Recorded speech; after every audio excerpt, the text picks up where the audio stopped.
नमस्कार, मेरा नाम रचना यदुवंशी है और मैं आपको प्रेमचंद जी का गोदान पढ़कर सुना रही हूँ। पिछली बार मैंने आपको 58 अध्याय पर 58वां यानी 58th चैप्टर पढ़ के सुनाया था।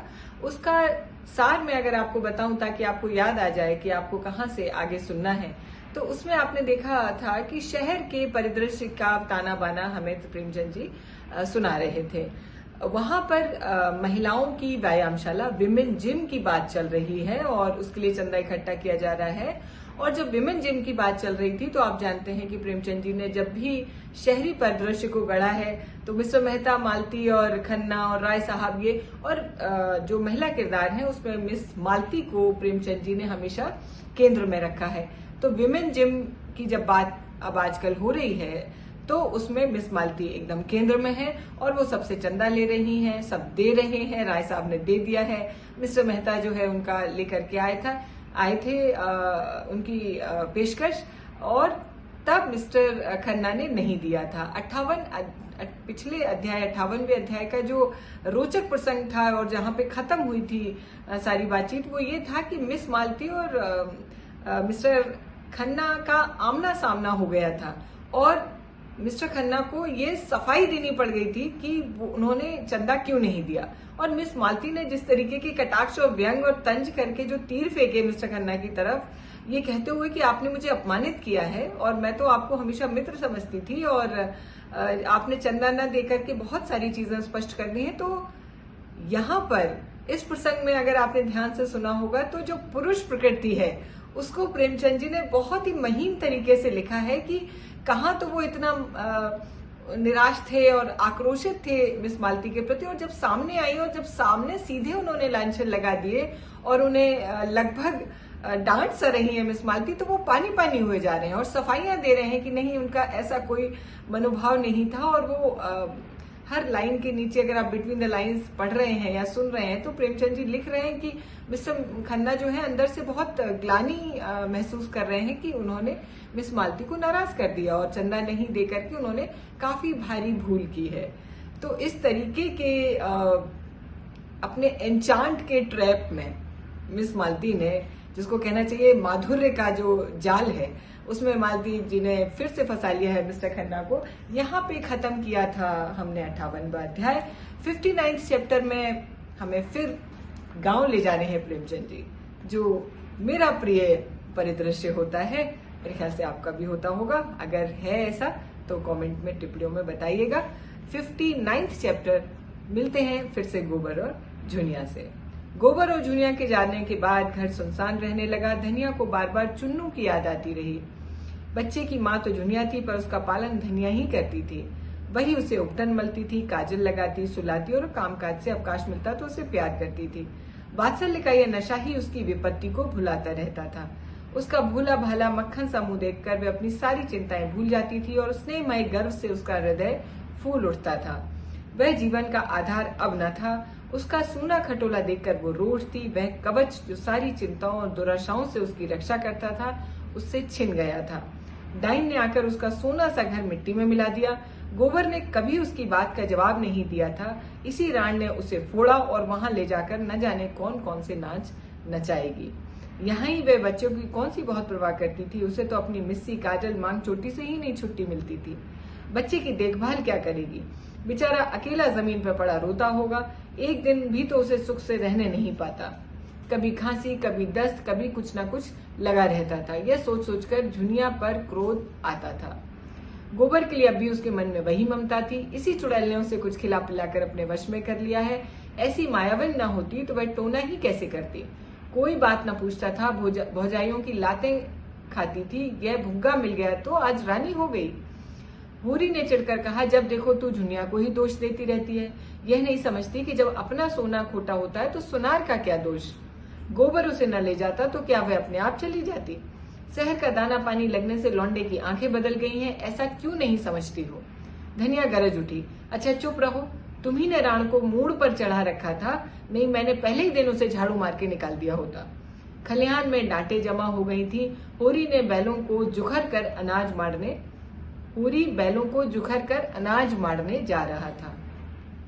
पीछे मुंह फेर कर बोला, मान ले बहू ने गोबर को ही फोड़ लिया तो तू इतनी कुड़ती क्यों है? जो सारा जमाना करता है वही गोबर ने भी किया। अब उसके बाल बच्चे हुए हैं, मेरे बाल बच्चों के लिए क्यों कोई अपनी सांसत करे? क्या हमारे सिर का बोझ कोई अपने सिर पर रख सकता है? तुम ही उपद्रव की जड़ हो, तो मुझे भी निकाल दो। ले जा बैलों को, अनाज मार, मैं हुक्का पीता रहूंगा। तुम चलकर चक्की पीसो, मैं तो अनाज मारूंगी। विनोद में दुख उड़ गया, वही उसकी दवा है। धनिया ने प्रसन्न होकर रूपा के बाल गूंथने बैठ गई, जो बिल्कुल उलझ कर रह गए थे, और होरी खलियान चला।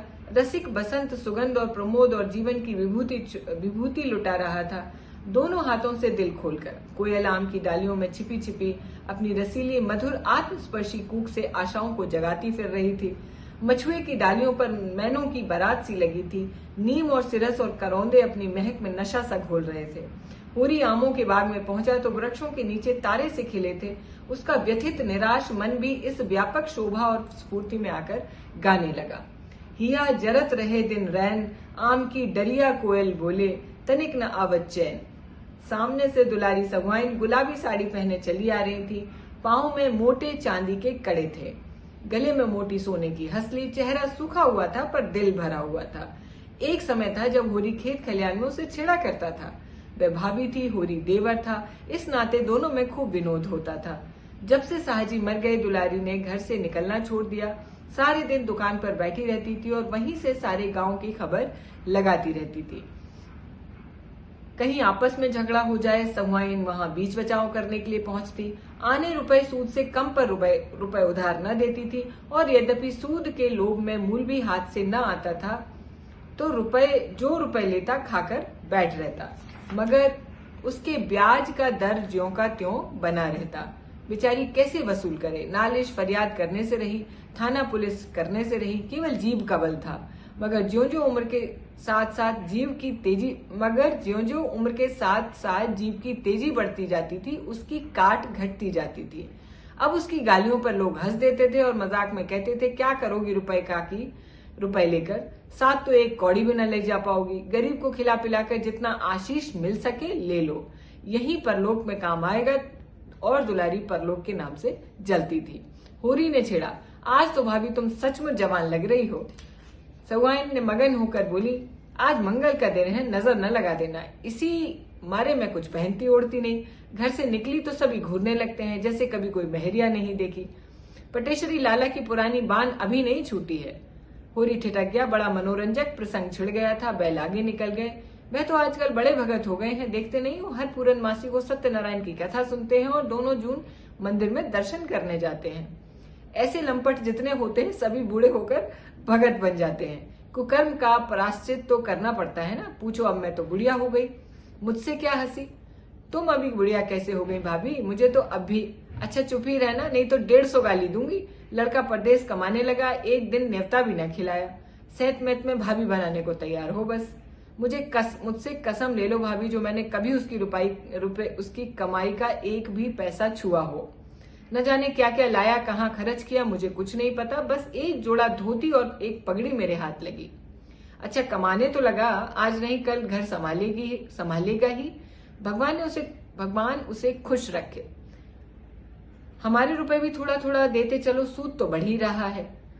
तुम्हारी एक एक पाई दे दूंगा भाभी, हाथ में पैसे तो आने दो। और खा ही जाएंगे तो कौन से बाहर के हैं, तुम्हारे ही तो हैं।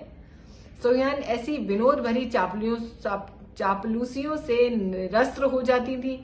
मुस्कुराती हुई अपनी राह चली गई। होरी लपक कर बैलों के पास पहुंच गया और उन्हें पौर में डालकर चक्कर देने लगा। सारे गांव का यही एक खलियान था। कहीं मड़ाई हो रही थी, कोई अनाज ओस रहा था, कोई गल्ला तौल रहा था। नाई, बारी, पुरोहित, भाट, भिखारी सब अपने अपने जेवर लेने के लिए जमा हो गए थे। एक पेड़ के नीचे झिंगुरी सिंह खाट पर बैठे अपनी सवाई उगा रहे थे। कई बनिए खड़े गल्ले का भावताव कर रहे थे। सारी खलियान में मंडी की सी रौनक हो रही थी। एक खटकिन बैर और मकोई बेच दे रही थी और एक खींचे वाला तेल के सेव और जलेबियां लिए फिर रहा था। पंडित दाता दीन भी होरी से अनाज बंटवाने के लिए आ पहुंचे और झिंगुरी सिंह के साथ खाट पर बैठ गए। दाता दीन ने सुरती मलते हुए कहा, कुछ सुना सरकार? सरकार महाजनों से कह रही है कि सूद का दर घटा दो, नहीं तो डिग्री नहीं मिलेगी। झिंगुरी तमाकू फांक कर बोले, पंडित एक बात तो मैं जानता हूँ, तुम्हें गरज पड़ेगी तो 100 बार हमसे रुपए उधार लोगे और हम तो ब्याज जितना चाहेंगे लेंगे। सरकार अगर आसामियों को रुपए उधार देने का कोई बंदोबस्त न करेगी तो हमें इस कानून से कुछ न होगा। हम दर कम लिखवाएंगे लेकिन 100 में 25 पहले ही काट लेंगे। इसमें सरकार क्या कर लेगी? यह तो ठीक है, लेकिन सरकार भी इन बातों को खूब समझती है। इसकी भी कोई रोक निकाल लेगी, आप देखना। इसको कोई रोक नहीं सकता। अच्छा, अगर वे शर्त कर दे कि जब तक स्टाम्प पर गांव के मुखिया या कारिंदा के दस्तखत न होंगे, पक्का न होगा, तो क्या करोगे? आसामी को तो 100 बार गरज होगी, मुखिया का हाथ पांव जोड़ के लाएगा और दस्तखत कराएगा। हम तो 1/4 काट ही लेंगे। और जो फंस जाओ, जाली हिसाब लिखा और गए 14 साल को, जाली हिसाब लिखा तो गए 14 साल को। झिंगुरू सिंह जोर से हंसे। तुम क्या कहते हो पंडित? क्या तब संसार बदल जाएगा? कानून और न्याय उसका है जिसके पास पैसा है। देखिए, वही पुरानी बातें, लेकिन कितनी सारगर्भित और कितनी सार्थक आज भी। फिर से सुनिए, कानून और न्याय उसका जिसके पास पैसा है। कानून तो है कि महाजन किसी आसामी के साथ कड़ाई न करे, कोई जमींदार किसी काश्तकार के साथ सख्ती न करे, मगर ऐसा होता है क्या? रोज ही देखते हो, जमींदार मुश्क बंधवा के पिटवाता है और महाजन लात और जूते से बात करता है। जो किसान पोड़ा है उससे न तो जमींदार बोलता है न महाजन। ऐसे आदमियों से हम मिल जाते हैं और उनकी मदद से दूसरे आदमियों की गर्दन दबाते हैं। तुम्हारे ऊपर राय साहब के 500 रुपए निकलते हैं, लेकिन नौखेराम में है इतनी हिम्मत कि तुमसे कुछ बोले। वे जानते हैं कि तुमसे मेल करने में ही उनका हित है। आसामी में इतना बूता है कि रोज अदालत दौड़े। आसामी में कहीं इतना बूता होता है कि वो रोज अदालत दौड़ लेगा। सारा कारोबार इसी तरह चलता जाएगा जैसे चल रहा है। कचहरी अदालत उसी के साथ है जिसके पास पैसा है। हम लोगों को घबराने की कोई जरूरत नहीं। यह कहकर उन्होंने खलियान का एक चक्कर लगाया और फिर आकर खाट पर बैठते हुए बोले, हाँ, मतई के ब्याह का क्या हुआ? हमारी तो सलाह यह है कि उसका ब्याह कर डालो, अब तो बड़ी बदनामी हो रही है। दाता दीन को जैसे ततैया ने काट खाया। इस आलोचना का क्या आशय था वह खूब समझते थे। गर्म होकर बोले, पीठ पीछे आदमी जो बके, हमारे मुंह पर कोई कुछ कहे तो बताएं। कोई हमारी तरह नरम नेमी बन तो ले। कितनों को जानता हूं जो कभी संध्या बंदन नहीं करते, न उन्हें धर्म कर्म से मतलब है, न कभी कथा सुनी, न पुराण सुना, वे अपने को ब्राह्मण कहते हैं। हमारे ऊपर क्या हंसेगा कोई जिसने अपने जीवन में एकादशी कभी नागा नहीं की, कभी बिना स्नान पूजा किए मुंह में पानी नहीं डाला। नेम निभाना कठिन है, कोई बता दे। हमने कभी बाजार की कोई चीज खाई हो या कभी किसी दूसरे हाथ का पानी पिया हो तो उसकी टांग की राह निकल जाऊं। सिलिया हमारी चौखट नहीं लागने पाती। चौखट बर्तन भाड़े छूना तो दूर की बात है। मैं ये नहीं कहता कि मतई ये बहुत अच्छा कर रहा है, लेकिन जब एक बार बात हो गई तो यही पाजी का काम है कि औरत को छोड़ दे। मैं तो खुल्लम खुल्ला कहता हूं कि इसमें छिपाने की कोई बात नहीं। स्त्री जाति पवित्र है।